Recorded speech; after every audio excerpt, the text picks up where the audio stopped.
She's been taking social media over and our hearts by storm, and she recently hung up her apron with one of the most phenomenal performances on season 16 of MasterChef Australia as its third place finalist. She's Savindri or Sav Perera, and she's been taking Sri Lankan food places with some of the most mouth-watering dishes I've ever seen. She's a banking consultant by profession, or as she describes it, a means to an end. She's been innovating in the kitchen since she was 12, and she describes her cooking style as rustic and generous and, of course, colourful, just like her. She's made an impact in the MasterChef arena for being unapologetically proud of her Sri Lankan heritage and, of course, for being one of the most positive and bubbly contestants ever. Fresh off the heels of her remarkable achievement, Sav stopped by the studio for a quick chat on all things MasterChef and cooking. Now, you just missed out on being in the top 2 on MasterChef Australia, but no one can deny the fact that you were a culinary genius in that kitchen. What was your key takeaway from this? For me, I think the key takeaway was the growth that happened on the show. There was one of my biggest reasons for being on there was because I did want to put myself out of the comfort zone into a space where I grew. And that was the biggest thing that I took away, the growth and obviously the friendships that we formed on the show as well. And your best dish? I think there were a few highlights. In terms of personal growth, I think the best dish was my Carolina Reaper and prawns, because that's something that I've never done in my life before. But I think still the lump rice that I made it's up there, because to do that in 90 minutes is utter madness, and I'm very proud of myself actually. So you quit your job as a banking consultant to get on MasterChef. Was that decision an easy one for you? It was not an easy decision to quit my job by any means, because it's still my livelihood. So you have to think about, like, how am I going to fund myself while I'm away? Everyone has bills to pay, and it's also walking away from stability, which is why it was such a big thing for me to do, because it's not just a personal decision, but it was disrupting my life as well. But I just told myself, if I don't do it now and if I don't push myself, I'm never going to do it, so I have to do it now. So you faced immense criticism while being on the show, par for the course, I would imagine. But what was the most horrible that you dealt with, and how did you deal with it? I think the worst criticism was that I'm a one-trick pony and I can't cook anything besides Sri Lankan food. That really was it was unsettling to see. But there's also part of me that the way I dealt with it really is, I knew that the whole point of me being on MasterChef was to actually represent Sri Lankan food, because it is criminally underrated. It's not represented in a lot of places internationally. And I knew I was going to cop that criticism the moment I decided to go with Sri Lankan cuisine mainly. But I've also actually showcased a lot of non-Sri Lankan dishes as well, but people always focus on and hone in on that one thing.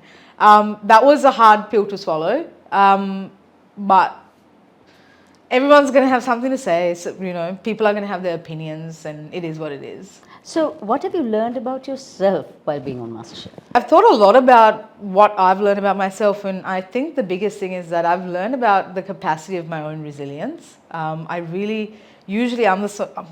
am a bit of a princess. I don't like when things get too hard or too hot or too sweaty, and I'm like, yeah, that's not for me. But being in those pressure tests and like in those highly pressurized environments where you have no choice but to keep going, even when things have split and they're not working and like you're running out of time. I was just caught off guard by how unwilling I am to just give up, and that was a nice surprise for me. What is it about Sri Lankan food that sets it apart, really? I think people from the outside looking in confuse Sri Lankan food for Indian food, and we always get swept under that same umbrella. But the way I look at Sri Lankan cuisine is, any meal is actually a masterclass in balance, because you never have just one thing, or you never have like a meat and like 2 little veggies or anything like that. It's always, you have your carb, but then you've got something spicy, you've got something creamy and crunchy and fresh. Everything offsets each other, and it creates this very complex balance. And you don't quite really get that from other cuisines of the world. There are certain cuisines like Mexican cuisine that does something similar, but we also champion the use of our regional food, which is also healing food, because there's a lot of Ayurvedic food that we eat as well. And I think it's so unique, and it just guts me that it's underrated. But that's why I decided to go on MasterChef and do what I did. What would you say was your catalyst or your aha moment that turned you to food at the end of the day? I grew up in a family, not just with my immediate family, with my mum, who was a very good cook, but my aunts and uncles, they were also big foodies, just loves to eat, always like, oh, let's try this place, and go to restaurants and stuff. And all of my aunties are really good cooks as well. And my uncle Johan is a person that actually got us used to going to the Cricket Club Cafe and all these places. And a lot of my first restaurant experiences in Colombo were actually with my aunts and uncles. As time went on, I then got into watching Nigella, and I was exposed to like European cuisine in a very attractive way, with the way she speaks, and it's all very sensual and appealing. And I just wanted to explore more and more, and I think it was just a compounding thing where I just built and built and built, and finding myself in Adelaide and being one of the few people that actually makes things like bushies there. I just went, hey, I'm actually not bad at this. Now, you describe your mom as your food hero. What's the most memorable thing that you remember about her cooking? A constant memory is on weekends, my father would go to the fish market and get really fresh crabs. Sometimes I would go with him if I could be bothered waking up that early. And often I would wake up on Saturday or Sunday mornings and I could smell the chili in the house, in the air, because my mum was cooking and she was frying the chili off in the pan. And that's just one of my favorite memories. But also the countless dinner parties that we had at home. The house was just always full of people. The doors were wide open, the French windows were wide open. There were people spilling out everywhere, and just tables and tables and surfaces just covered with food. And it was just, those are some of my best memories of her. So there was another Sri Lankan in the competition, Raj Clark. What was it like cooking alongside and competing with a fellow Sri Lankan? It really was a privilege, because I knew he was Sri Lankan pretty much the day we met. And it was interesting for me because I am very much an immigrant, and that Sri Lankan identity is very strong in me, because I really don't identify as an Australian, even though I'm very much a part of Australia.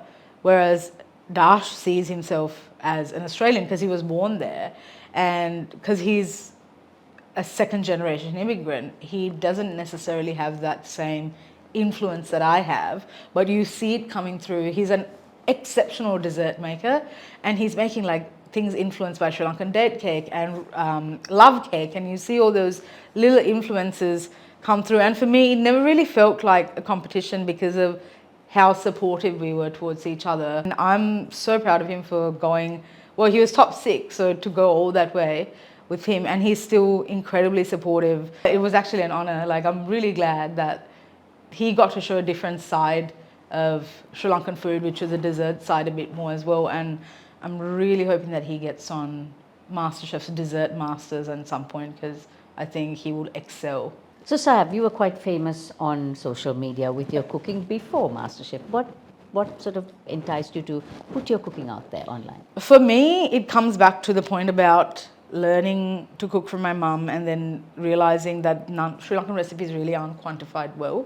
There are a few cookbooks. There's Sharman Solomon's, there's the Daily News cookbook. There's a few, but there's a lot of assumed knowledge about food that people rely on when they give recipes.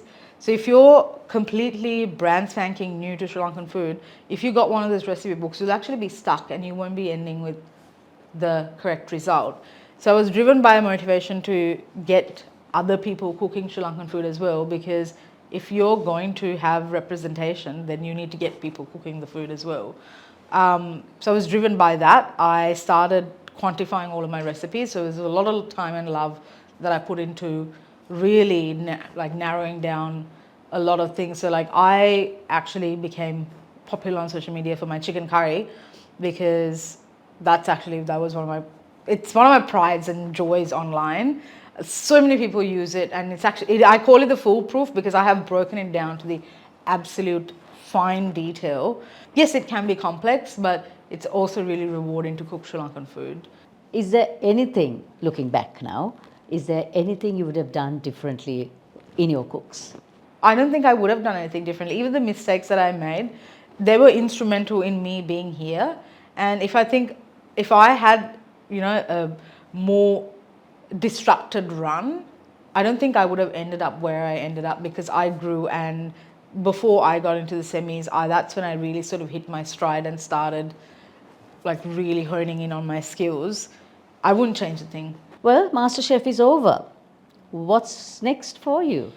What's next is hopefully taking this momentum that I have with Sri Lankan food and driving forwards with it. There's a lot of things that I want to do in Sri Lanka as well, because I think unfortunately Sri Lankan food within Sri Lanka is actually not treated like with a level of elegance, which is actually quite sad. And my problem is, if we ourselves are cheapening our own food, how do you expect people from other cultures to look in and appreciate its value as well? And a big part of me really honestly believes that, so you get that mindset where people will go out to eat and say, oh, I can make that at home, that's just a curry, I'm not going to pay that money for it. But the thing is, Sri Lankan food's easy to learn but very hard to master. So there's a lot of skills and technical knowledge that actually goes into making things really well.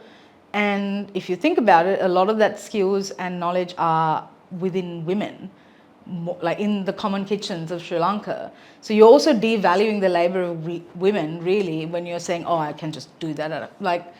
Does that mean that what's cooked at home is not of value? So I think about that all the time.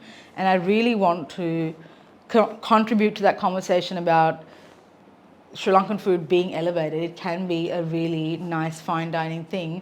You need to not treat it as a cheap thing. So that's really become the driving force. So hopefully planning to actually go into a few projects with people and parties and organizations that can actually make that happen, that have the reach, that have the right base. We'll see. So no more banking. You couldn't pay me $1 million to go back to banking. It was so crushing, because it's not for me, because I'm a creative person, and it really was. I love my workplace, love my colleagues, still in touch with all of them.